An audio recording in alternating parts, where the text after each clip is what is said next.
चला मित्रांनो, आज आपण बनवूया कैरीचं पन्ह. तर याच्यासाठी मी इथे 2 कच्च्या कैऱ्या घेतलेल्या, कच्चे आंबे घेतलेले. आता ह्याला ना आपण चांगल्या प्रकारे साफ करून घेतलेलं आहे. त्याच्यानंतर आता याला गरम पाण्यात ना याला शिजवायचं आहे. 15 ते 20 मिनिट हाय फ्लेमवरती गरम पाण्यात याला शिजवून घ्यायचं चांगल्या प्रकारे. अगर थोडा कच्चा असेल तर 10 मिनिटात तुम्ही शिजवू शकता. त्याच्यानंतर याची सालं काढून घ्यायची, साफ करून घ्यायचं आहे वरचं. त्याच्यानंतर ह्यातलं जे माल आहे, गर आहे, तो आपण एका मिक्सरच्या भांड्यामध्ये काढून घ्यायचा आहे. त्याच्यानंतर आता ह्याच्यामध्ये ॲड करायचा आहे गूळ.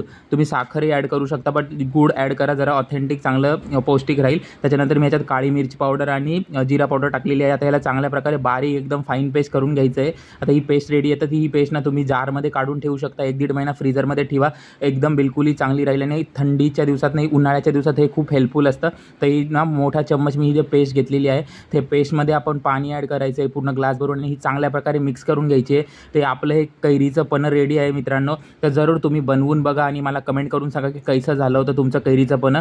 तर चला बघूया, टेस्ट करूया. खूप छान झालं होतं. तुम्ही जरूर बनवून बघा. चला भेटूया नेक्स्ट व्हिडिओमध्ये. बाय.